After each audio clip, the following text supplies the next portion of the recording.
इस मामले में किसी को दादा ठाकुर से कुछ कहना है? किसी को कुछ कहने की जरूरत नहीं है। मास्टरनी की आत्महत्या यह साबित करती है कि उसकी इज्जत लूटी गई और इसका जिम्मेदार है अर्जुन ठाकुर। इसलिए अर्जुन ठाकुर को 12 साल के लिए गांव से बहिष्कार किया जाता है।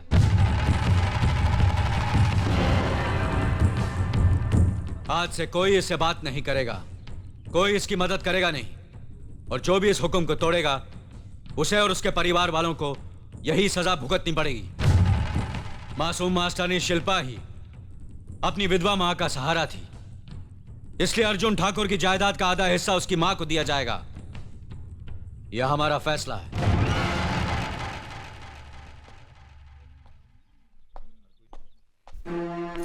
ये लीजिए छोटे मालिक, खेत वाले मकान की चाबियां।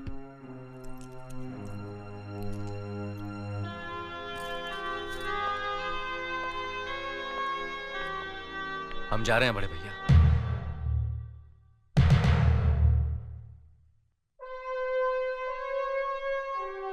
भाभी, हम जा रहे हैं, हम जा रहे हैं भाभी।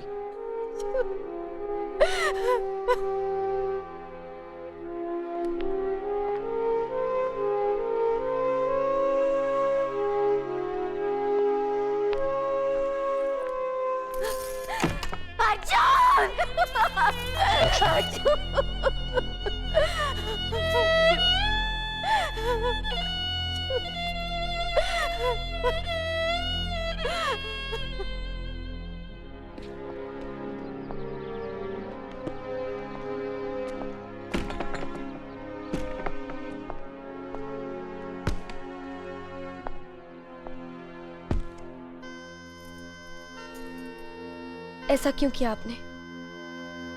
मैं जानती हूं कि आप बेकसूर हैं।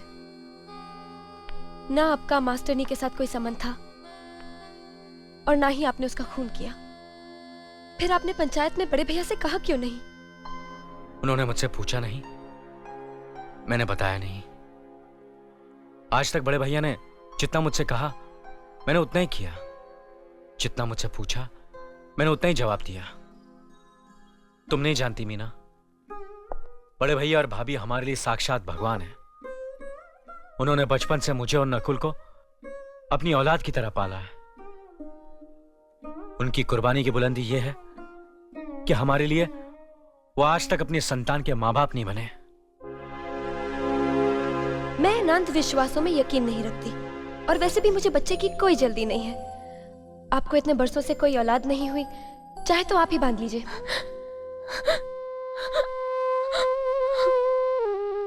क्या हुआ? तुम रो क्यों रही हो? अपनी बदकिस्मती पर रो रही हूँ। अपनी नादानी में मैंने बड़े भैया और दीदी का बार बार अपमान किया है, उनका दिल दुखाया है।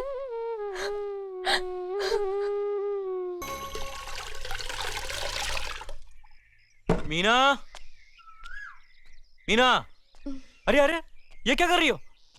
लो लो मुझे दो। अरे ये काम औरतों का है, मर्दों का नहीं। हाँ मैं जानता हूँ, लेकिन ऐसी हालत में नहीं करना चाहिए सब। अरे बाबा, मैं माँ बनने वाली हूँ, मरीज नहीं हूँ। अरे इसलिए तो कह रहा हूँ, आज से तुम कोई काम नहीं करोगी, घर का सारा काम मैं करूंगा। तुम आराम करोगी और खुश रहोगी, वरना बच्चे पर असर पड़ेगा। समझ गई? लाओ मुझे दो। नहीं दूंगी। अरे दो ना। क्या कर रहे हो? अरे दो ना। अरे पागल हो गए? हाँ पागल हो गया, लाओ मुझे दो। मैं आराम करती हूँ, तुम यही बैठे रहो।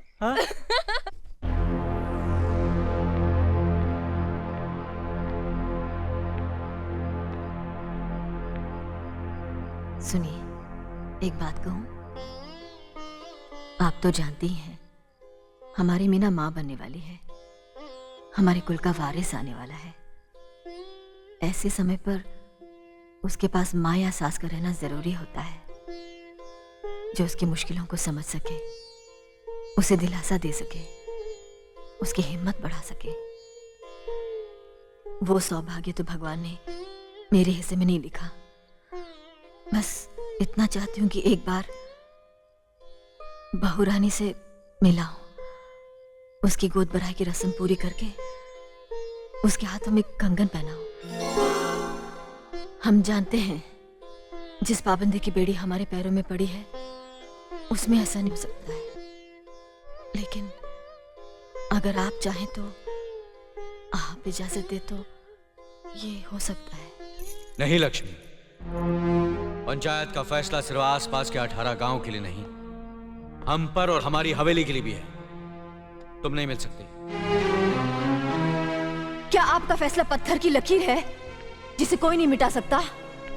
दुनिया की बड़ी से बड़ी अदालतें मुजरिमों को उनके रिश्तेदारों से मिलने की इजाजत देती है, मगर आपकी पंचायत जिन्हें एक बार मुजरिम करार देती है उससे कोई भी नहीं मिल सकता है। सरकारी अदालतों में आदमी एक जगह हारता है तो दूसरी जगह अपील करने का हक रखता है, मगर आपकी पंचायत आपसे शुरू होती है और आप ही पर खत्म हो जाती है। न कोई अपील, न रियायत, न सुनवाई। आपकी पंचायत ने मेरे अर्जुन को घर निकाला देकर एक माँ के दिल को निकालकर बाहर फेंक दिया। क्यों? सब अपना धर्म निभा रहे हैं, आप अपना धर्म निभा रहे हैं। मेरी मीना ने अपना धर्म निभाया, हवेली के सारे सुख छोड़कर अपने पति के साथ चली गई। लेकिन मैं, एक माँ का क्या धर्म है बताइए? अपनी पंचायत के लिए आप इंसाफ के फरिश्ते हैं, न्यायदाता हैं, लेकिन एक माँ के मुजरिम हैं आप। मेरी ममता आपको कभी माफ नहीं करेगी। ठाकुर साहब, फैसले सुनाना बहुत आसान है, लेकिन सजाएं काटना बहुत मुश्किल। मैं आपकी इंसाफ की तौहीन करती हूँ, नहीं मानती मैं आपके इस फैसले को।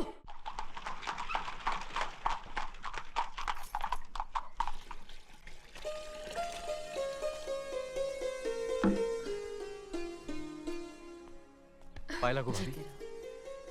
पायला गु दीदी। कैसी हो? जी ठीक हूँ। हम आप दोनों को यहाँ से लेने आए हैं। मीना का पहला बच्चा है, हम चाहते हैं कि गोद भराई की रस्म धूमधाम से करें।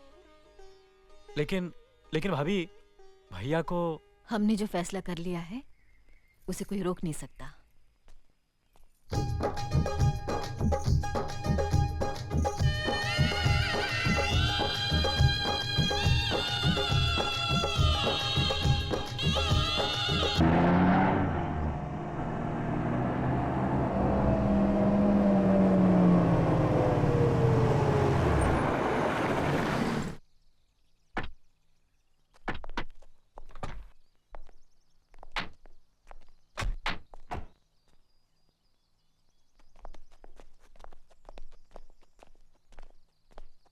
रुक जाइए डैडी,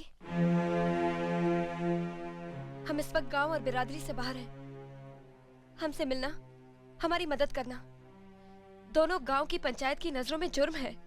मैं जानता हूं बेटी, लेकिन मुझे एक बाप का फर्ज भी तो अदा करना है। सदियों से परंपरा चली आ रही है कि जब बेटी मां बनने वाली होती है तो मां बाप उसे आशीर्वाद देते हैं। मैं अपने आप को तेरे पास आने से रोक नहीं पाया बेटी। मैं माफी चाहती हूँ डैडी। मैं जिस घर की बहू हूँ उस घर के हुक्म की रेखा पार करके मैं आपका आशीर्वाद नहीं ले सकती। आज तेरा कद बाप से भी ऊंचा हो गया। मैंने जरूर किसी जन्म में मोती दान किए होंगे जो तेरे जैसे लायक बेटी मिली मुझे। खुश रहो, चलता हूं।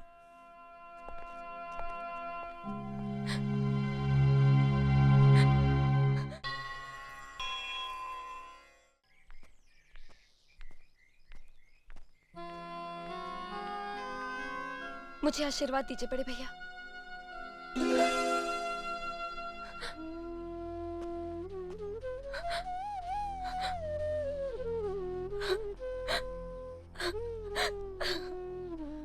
सुनिए, बच्ची आपसे कुछ मांग रही है। लक्ष्मी,